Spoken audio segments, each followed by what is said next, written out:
बेहद स्वागत है जी। ब्रॉडवे इमिग्रेशन सर्विसेज से अमरजीत सिंह एक बार फिर हमारे साथ हैं और हमको पता है कि कनाडा से बड़ी संख्या में रिफ्यूज़ल्स आ रहे हैं। बहुत सारे स्टूडेंट्स को बार बार रिफ्यूज़ल आए हैं।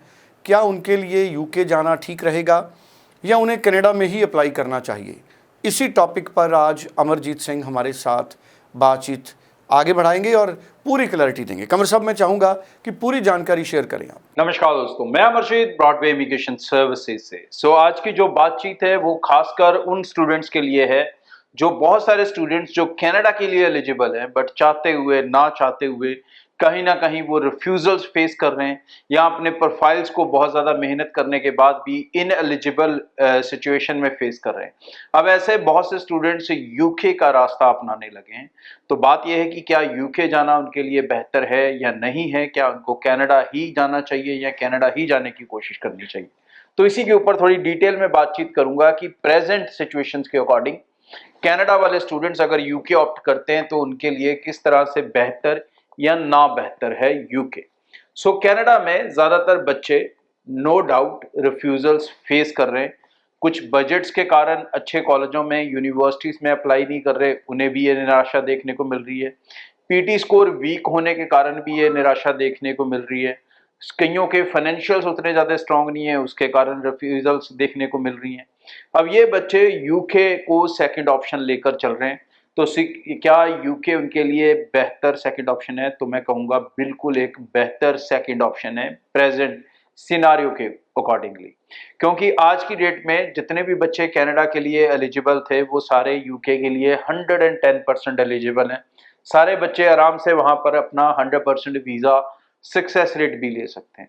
और बहुत से ऐसे प्रोफाइल्स भी होंगे जो +2 स्टूडेंट हैं और वो यूके जाके सिर्फ 1 साल पढ़ के सीधा अपनी बैचलर्स कंप्लीट कर सकते हैं, उनको 3 साल पढ़ने की जरूरत नहीं पड़ेगी। ऐसे बहुत से बच्चे अवेलेबल होंगे। कौन कौन से बच्चे होंगे?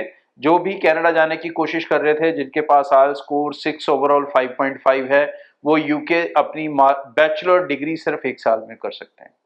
जितने भी बच्चे सीबीएसई स्टूडेंट हैं, 70% इंग्लिश है, वो बच्चे भी 1 साल में अपनी बैचलर्स यूके में कंप्लीट कर सकते हैं।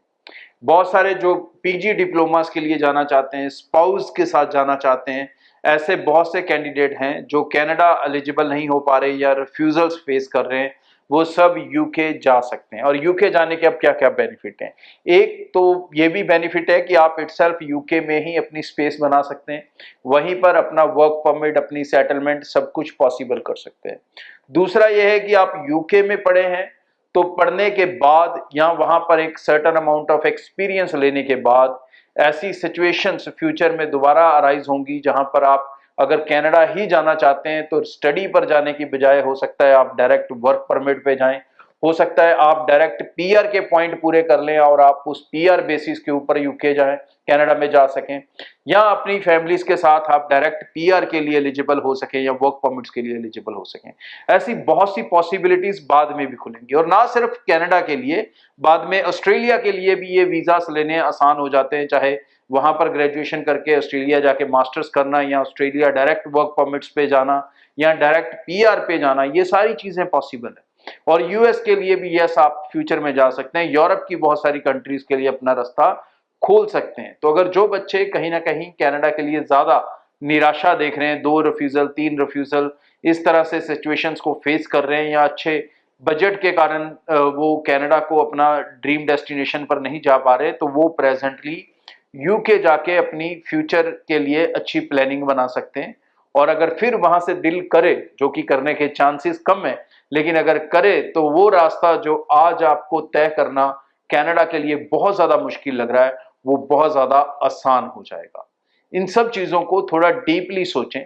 प्रेजेंट सिचुएशंस के अंदर अगर आप एक ही जगह पे मल्टीपल रिफ्यूजल्स लेते जा रहे हैं तो वो शायद आपके ट्रैवल हिस्ट्री के लिए, फ्यूचर के लिए बहुत अच्छी बात नहीं है।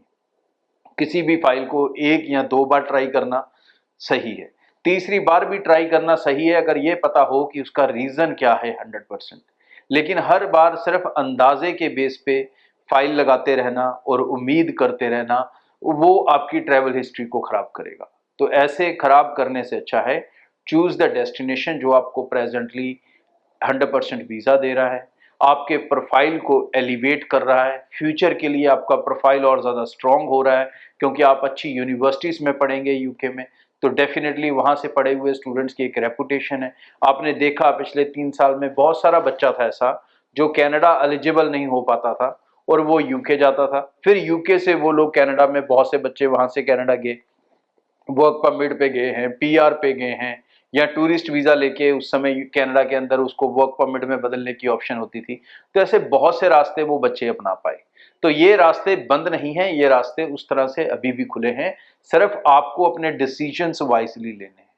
तो घर वालों का कितना समय और कितना पैसा बर्बाद करना है उसकी एक लिमिट आधारित करें, और उसके बाद अगर नहीं बन पा रहा है तो भाई यूके जो इस टाइम एक राइट ऑप्शन है उसे अडॉप्ट कर लें, क्योंकि हर बच्चा ऑस्ट्रेलिया के लिए एलिजिबल नहीं हो पाएगा, हर बच्चा यूएस में अपनी इंटरव्यू क्रैक नहीं कर पाएगा, लेकिन कनाडा का हर बच्चा यूके में अपना वीज़ा ज़रूर हासिल कर पाएगा। Thank you so much. तो हमारे एक्सपर्ट ने बड़े अच्छे तरीके से आज की वीडियो में एक्सप्लेन किया।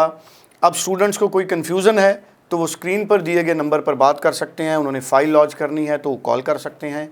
आपको कोई कन्फ्यूज़न है, वो ठीक नहीं हो रही, बार बार आप फ़ोन करके उनसे जानकारी हासिल कीजिए।